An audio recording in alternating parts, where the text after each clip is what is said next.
2005, we talking, and then all of a sudden, he's telling me he got his house for sale. I'm like, bro, why you got your house for sale? He said, bro, it's gonna come down between me and you who they gonna keep. They ain't gonna re-sign me, I just got that feeling. We know we've got a great team. Edgerrin's contract is gonna come up. We can pay Edgerrin, we can keep everything together, but if we do, we will not be able to re-sign Reggie Wayne, Dallas Clark, and Dwight Freeney. It was hard. I'm at peace with my decision. You know, that organization is good to me. When they drafted Joseph Adai, I made sure that I extended an open invitation that anything you need to know about this offense, any way I can help you. Because it's like my family. This team birthed me. Like, I don't want them to lose because that's my team. The year after leaving Indianapolis as a free agent, Edgerrin James watched the Colts make the Super Bowl. An incredible comeback. Do you believe it? Finally was able to do it. And yeah, it would have been great if he was a part of it. Remember, the Super Bowl was in Miami. He's in Miami, and he's telling me, like, when y'all win, I'm gonna be waiting on you. And I'm like, man, you're supposed to be here. Sets up, steps up in the pocket, rolls away, throws one downfield. Reggie's there, got it to 20. Touchdown, Reggie Wayne!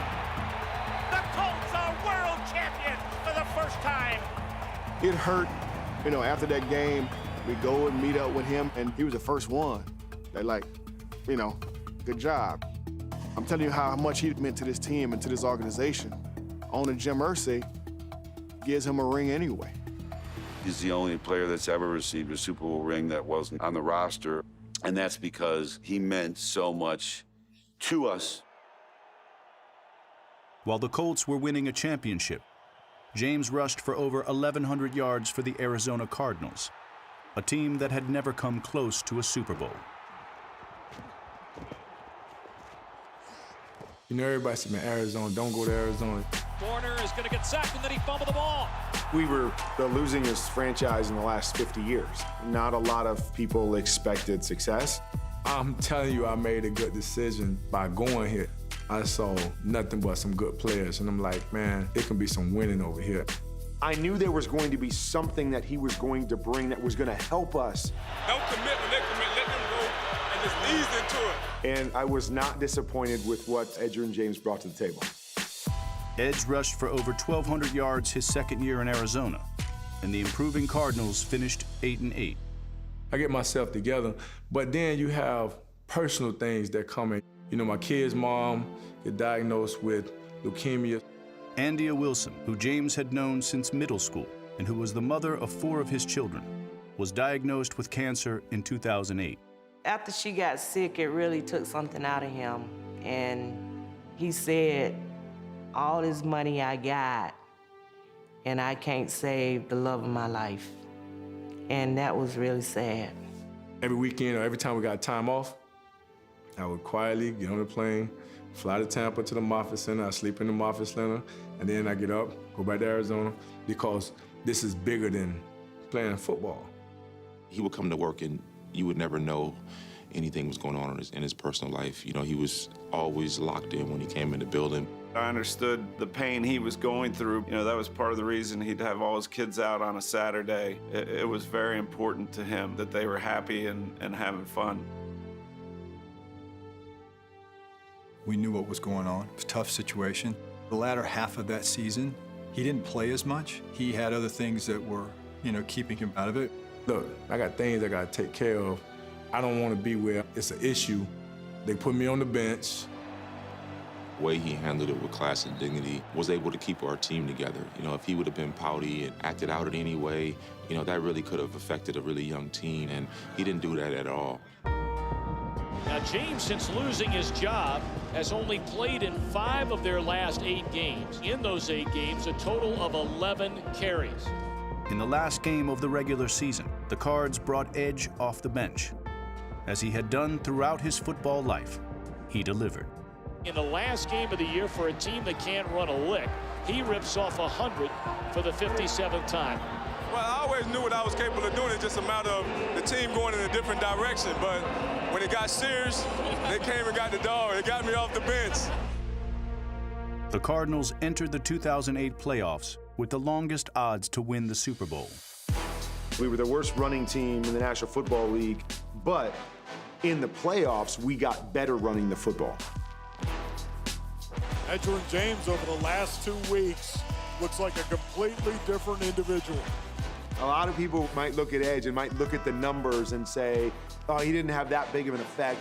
His value to what we needed to do was so important. How about the running game? Edgerrin James was huge. Hey, way to run, baby. The question is, can the Cardinals do that again? We're 14-point underdogs at Carolina, and I looked at Edge, and I'm like, this guy's had an unbelievable Hall of Fame career. He deserves to play in bigger games. And I pulled him into the circle, and I said, let's do this for this guy. Second down, Water stumbled, hands it off to James, and Edgerrin James is in for a touchdown. And the Arizona Cardinals will play for the National Football Conference Championship next week. And then we had to do it again. One left. James, the tailback. Kirk falls down, but got the handoff to James up the middle. Big hole.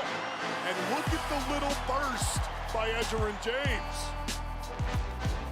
I want to get there for Edge. I want to give this guy something that he so deserves because of everything that he's done. The Arizona Cardinals are going to their first Super Bowl. Tampa Bay, here we come. The first time we're ever in the playoffs, next thing you know, we win the championship game, and I really did appreciate, what he had done for us and the team. I'm proud of you. Hey, we needed you the most. You didn't let any of that stuff get in the way, and you were I'm proud of you, and I respect that. All right, thank you. That was like the icing on the cake to say, man, look, I told you I didn't make a bad decision. I went to Arizona and made it to the Super Bowl. Hey, you want to go, bro? I told my kids I was coming home. Hell yeah. We're going to Florida. We're going to the Super Bowl. And that's what's so crazy. Like, we make it to the Super Bowl. The Tampa Stadium is right next to the Moffitt Center. It's like, I've been coming here all year, so it's been prepping me for coming here, so. It was important for him to take her to that game. And she was strong enough that she was able to go to the game. We've been waiting a long time for this, ain't we? Let's go get it, baby. In his 10th season, with his family in attendance in his home state, Edgerrin James finally played in a Super Bowl. We had a couple hundred people come, so everything came full circle, and it was actually pretty cool. Santonio Holmes, I don't know how he did it. I just wish we could have got the win. That would have been the icing on the cake. And the Pittsburgh Steelers win in thrilling come-from-behind fashion. About 3 months. She died April 14th, that same year. That's in the man up top hands, The thing you always, is for your children. You always think more of your children than anything.